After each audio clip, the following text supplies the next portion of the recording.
everyone, welcome to my channel. This is Adiola Naomi from Distinguished Diva, and welcome back to Distinguished Diva. It's been a while, right? Yeah, you're looking at this room. By the way, before I start, I want to apologize to all of you for being MIA for the past month. Since October, I guess I haven't uploaded. And wait, no, I think yeah, since the end of October I haven't uploaded a lot because I have moved to London. No, I did upload something in November, so it's not since October. Anyway, I haven't uploaded a lot because I moved and it's been a chaos trying to juggle life and also find a place. And now I have found a place. This is my new home. London is going well. I have a job. 2 jobs actually. I have a new life. I'm trying to set myself up with the cold, get used to the cold. Oh my god guys, it's so cold here. I miss Athens, but I'm loving London, and I'm here today to tell you one good thing, to share with you lately what has been happening in my life, what's been going on, and also to do another episode of Life According to a Nigerian Woman that I posted October one, but I didn't post it in November. It's okay because I posted something else, and you guys will forgive me because you guys are so awesome, right? Yes, thank you. So let's go to December's topic. December's topic on Life According to a Nigerian Woman is a review of a book and also on issues of the pressure of marriage in the Nigerian community. In case you hear sounds, it's because this is London and the houses are very thin lined, thin, like the, what's it called, the walls are very thin, and also I live close to the street, so cars pass and everything. So there is this book that a writer, a Nigerian, not even a writer, a Nigerian celebrity called Toke Makinwa wrote on her life and what's been going on in her life. It's basically like an autobiography, right? And it's called Unbecoming. So if you're, it's available in Nigeria. If you live in Nigeria, it's available in hardcovers. I think it's like hardcover, softcover. It's like 5,000 naira or 8,000 naira, and then you can find it on Amazon, which is where I get my own PDF version. And it's basically something you can read in an hour. It's like 120 pages, or even, I'm not sure if it's too small. So I read mine from my phone, and I bought it from Amazon and download the PDF version and just read it on my phone. And I'm so happy because I was trying to get it ordered from Nigeria and somebody to get it over to me, until a friend told me, hey, don't do that, you can find it on Amazon. And I was like, oh, thanks. So her book is about her life with her ex-husband Maje and what went on in their relationship and their marriage, and how. So I think earlier 2015-16, there have been like a lot of rumors about her life and stuff about her relationship going down and stuff like that, and separating from her husband and all this stuff. But I like Toke Makinwa. I used to love her. So she actually is a YouTuber. Also, she vlogs on relationship, right? And I used to love her vlogs because it was a way for me to connect back to the Nigerian culture, to actually learn how Nigerians think. And she was also on this TV show called Moments with Mo, or Moments Now. And I kind of like listening to her version of life and what she thinks about stuff. And then I watch her YouTube videos, and I used to think, I still do, that she's a very strong woman, and she's very not the Barbie like trying to please someone kind of person, and she's very dedicated and inspiring in her own way. And for me, that's a beautiful thing, and I like her. I celebrate her. And then when this book came out, I saw a friend of mine from high school, when we were in boarding school in Nigeria, wrote something on Instagram about the book, and it was very emotional, and I was like, what's going on? What is this book about? And then another blogger from Nigeria wrote on Instagram about this. So basically, the day the book came out, everything was like bubbling and everyone was talking about it, and it was like a lot of hurtful stuff, a lot of relationship stuff, a lot of issues on Nigerian marriages, and why when you're a female in Nigeria, you're expected at a specific time to be married, and you're expected also at a specific time to do some specific things, and how this is hurtful as a culture to everyone, not only the woman, but it's for everyone involved in the situation. And then I read the book, and I will tell you the things I learned, not the things I learned from the book per se, but the things I feel like need to be discussed from the book. Like, this book is about how her husband, ex-husband now, cheated on her with a specific lady called Anita, and also the way her relationship was with him, and also her relationship to her parents and how she lost her parent. I did know that she lost her parent, but I didn't know how. So basically, she's this person who was 8 years old in a country in Nigeria, but in a city where it's a different city, in Abuja, in the capital back then, where she was watching why her parents burned to death in their own house. Like, their boats were on fire. Basically, the gas cooker went on, the cylinder was not good enough and stuff like that. It just went on, and there was a fire in their house, and her mom and her dad were in the accident, and she literally watched this happen to her parents. And then they got moved to Lagos and everything, and they both died, right, from this accident. And she was raised by, she as she wrote in the book, she used to be this happy child with a loving home and loving parents who had a middle-class Nigerian lifestyle, and then became someone that has to be taken care of by family members, like a mom's sister, I think, a big sister or something.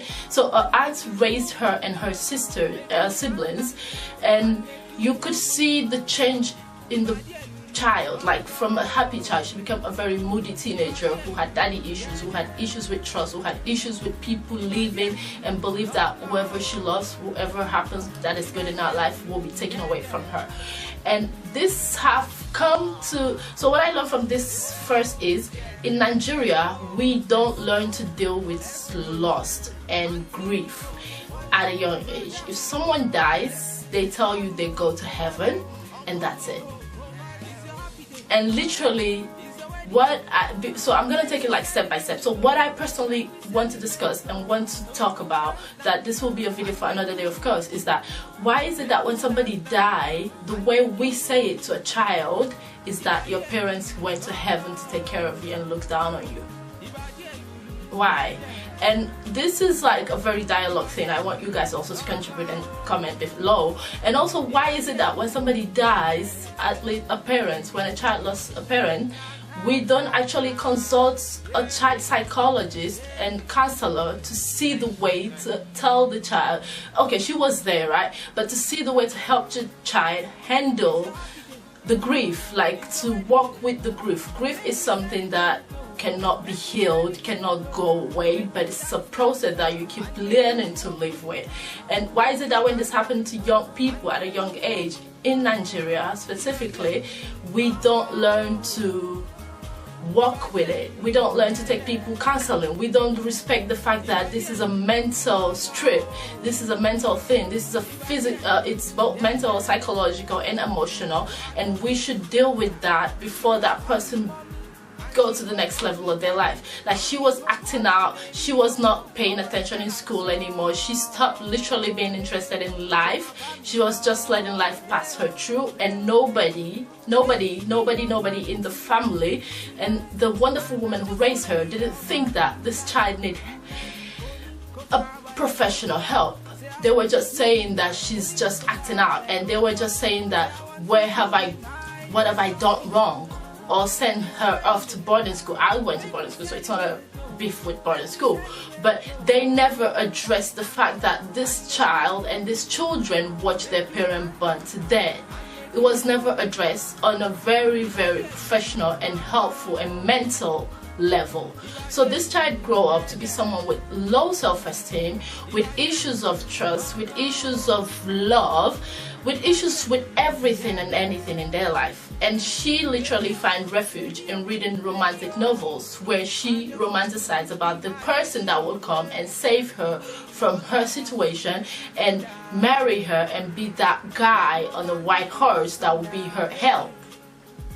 So number one question is, why don't we deal with grief more appropriately? There's no appropriate way to deal with it, but why don't we deal with it instead of blaming the child and saying that what have I done wrong with you? Why don't we help children who are going through grief in Nigeria? Why don't we help not only children, why don't we help people generally who go through grief, who lose a parent in front of them or not in front of them? That's my first question when I read the book.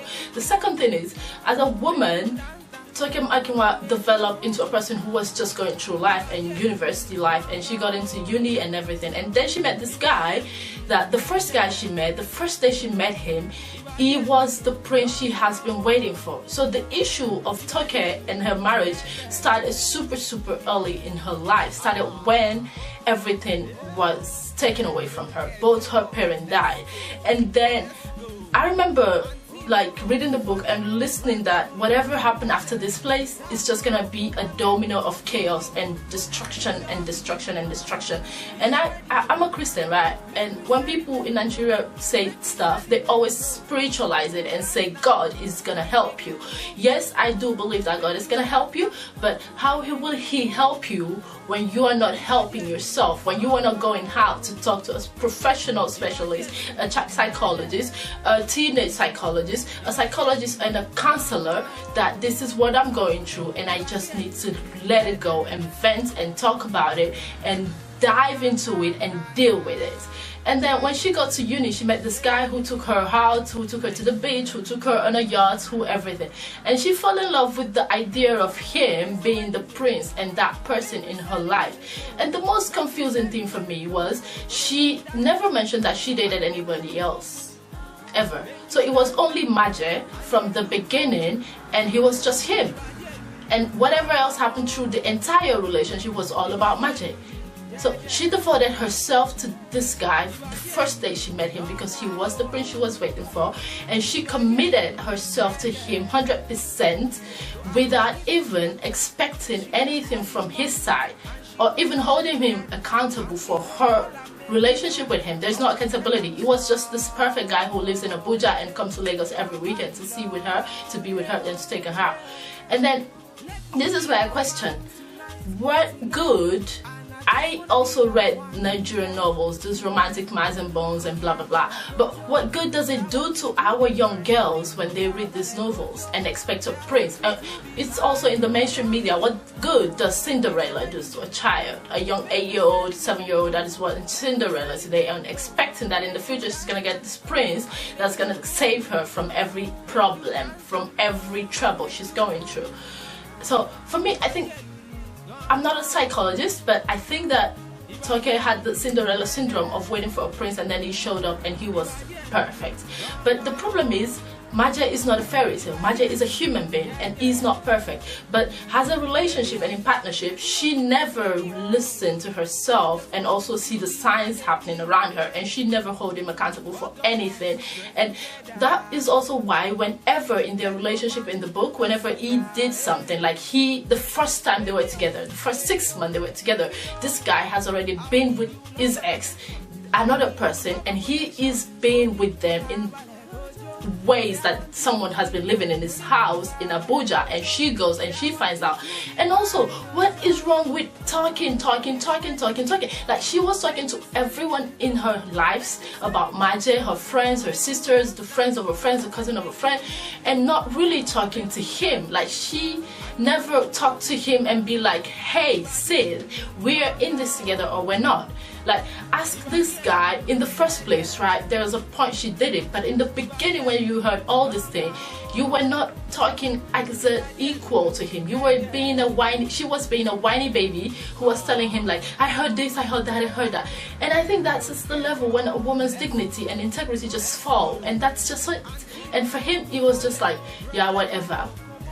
And for me, it's a question, like, what is so important in her mind to hold him down and to keep him, than to hold him accountable for his actions and to ask him what is going on? Like, why do you believe that Anita, Hawa, or whoever is that woman is better, and why do you actually are with them? And the funny thing is, she keeps taking him back. Like, this dude I really pray for any young woman out there, never ever ever in your life to come across someone like Maje. Like, he was the devil in flesh and bone. Okay, this is very difficult to say because I have not heard his side of the story, but there was I read his apologies to her and the things that have been said in the media, Nigerian media, on their relationship. And this guy is the devil, man. Like, he literally have 2 children with other people, and he told her, like, when somebody tells you that the person he's cheating on you with is way better than you are because you will never be her and you're just his wife, like, why is she still in the house? And why is she that always? Actually, I do get why.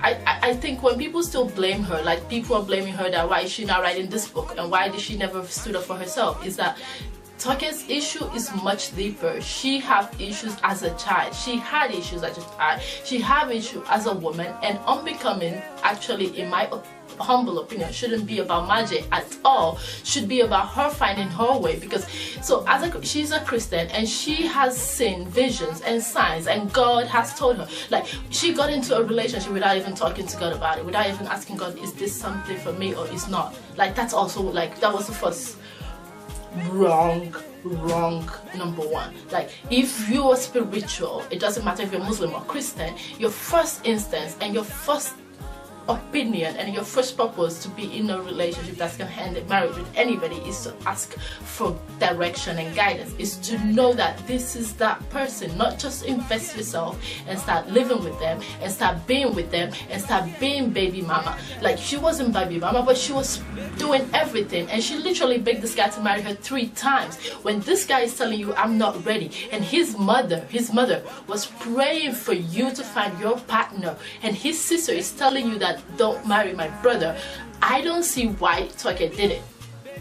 Like, the reason they did it for 7 years, I guess, so I don't understand the pressure from whoever it is that she feels like she needed to prove to people or to the media, because she's a celebrity, that she can hold a man down. Like, honey, you don't have to prove anything to anyone. And I think that's the pressure that comes with being a Nigerian woman, is that you are expected at a certain level of your life, at a certain age of your life, that after graduation, after you have a paid job, after you're having a life, after you're settled in your life in terms of you can pay your rent, you can do stuff. Some people cannot pay their rent. You're expected to be married. And that pressure is something we all need to acknowledge, because it's doing more evil than good to both parties involved in a marriage. Like, we see Tiwa Savage's marriage, we see Toke Makinwa's marriage, and there are so many other millions of women out there in Nigeria that are having these problems. Like, when you're not ready as a human being, like, Toke was not a full person. She wasn't ready 100% to be herself. So unbecoming should be about Toke becoming Toke, not Toke becoming Toke and Maje.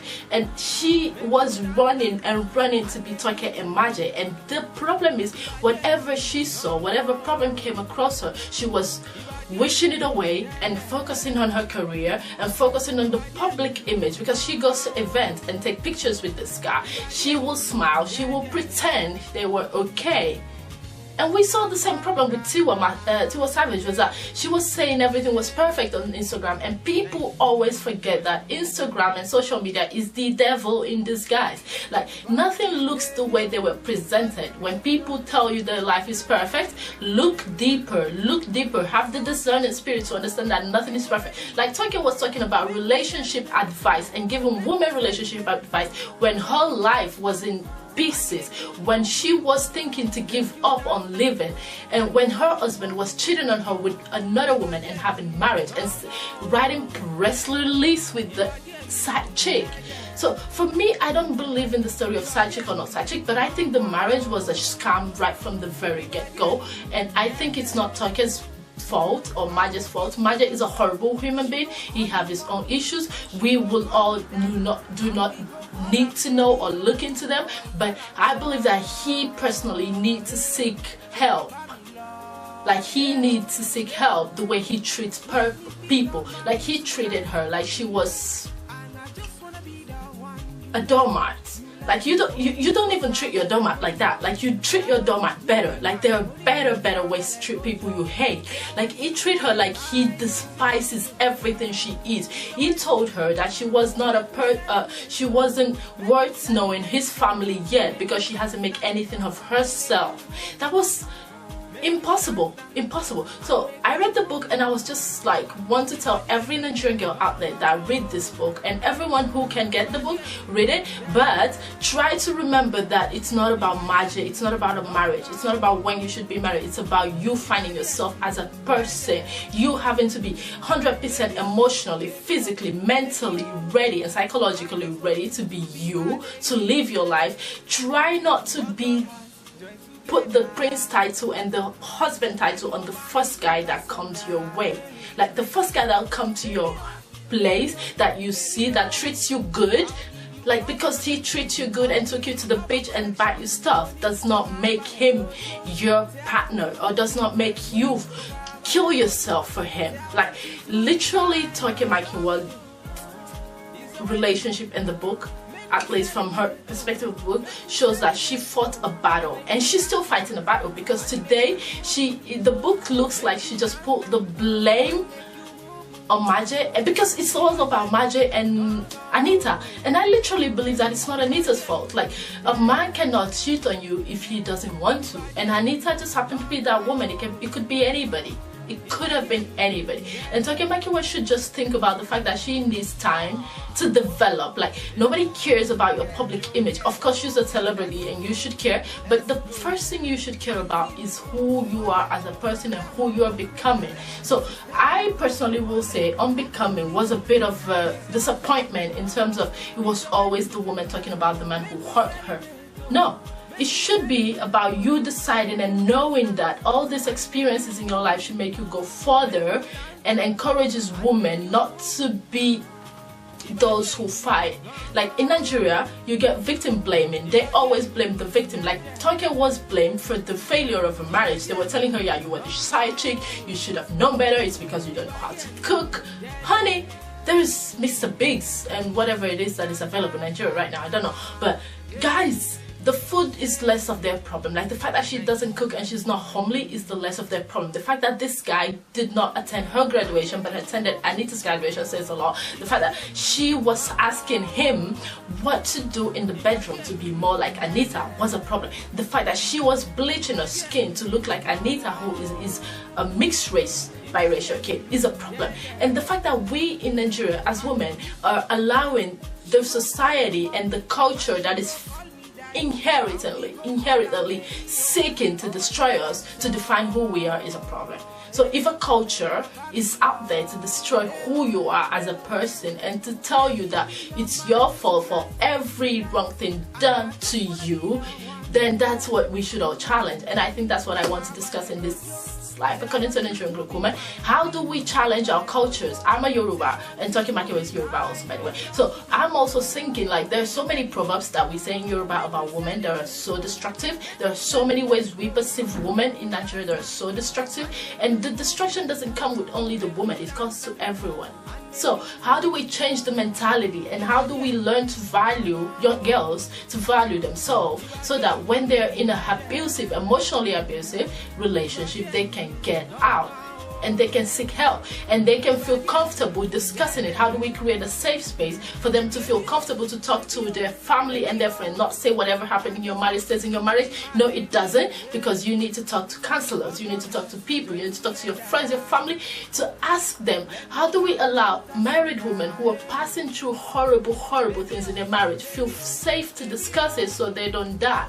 Like, I was heartbroken because I feel like there were so many women out there fighting battles that were lost because society make them and believe that they have to fight these battles, and this battle is no one's battle. So I'm reaching out to Toke Makinwa. She's amazing, and I'm really glad that she put this pen to paper and wrote it. But I'm reaching out to her and to all women who are like her, that it's not your fault and you can leave. You shouldn't die in any relationship. It doesn't matter if it's a marriage, it doesn't matter if it's a partnership. Like, you should not let society define you to the level of killing you. So we can do better, and I believe it that Nigerians, we can do better, both diasporas and both back in the continent. We can do better when it comes to relationship, when it comes to how women value themselves, and we should do better. We should absolutely do better, because it's nobody's fault, and victim shaming should not be a thing. And there should be schools or lessons in school that teach both men and women to respect themselves enough to be wholly who they are, individually developed, before they commit to any sort of relationship. Thank you so much. I know this is a very, very hot topic. This is a not hot topic, sorry, long video, but it's a welcome back. Hey, enjoy and go and read Unbecoming. It's less than, like, I think it's less than $5 on not $5, $20 on Amazon, so it's something you could always grab. I'm gonna drop the link for you guys to get it. And the next book that I'll be reviewing is my favorite book. Guys, I'm gonna drop the link of the first Zadie Smith book I did up there, but this book is my favorite and it's amazing. You guys, you need to go get it before I review it so we can enjoy the reviews together. Thank you so much and enjoy your day. See you again next month on another life according to Nigerian recruitment, and see you next Wednesday. Say I want you to be mine. It's your happy day. It's your wedding day.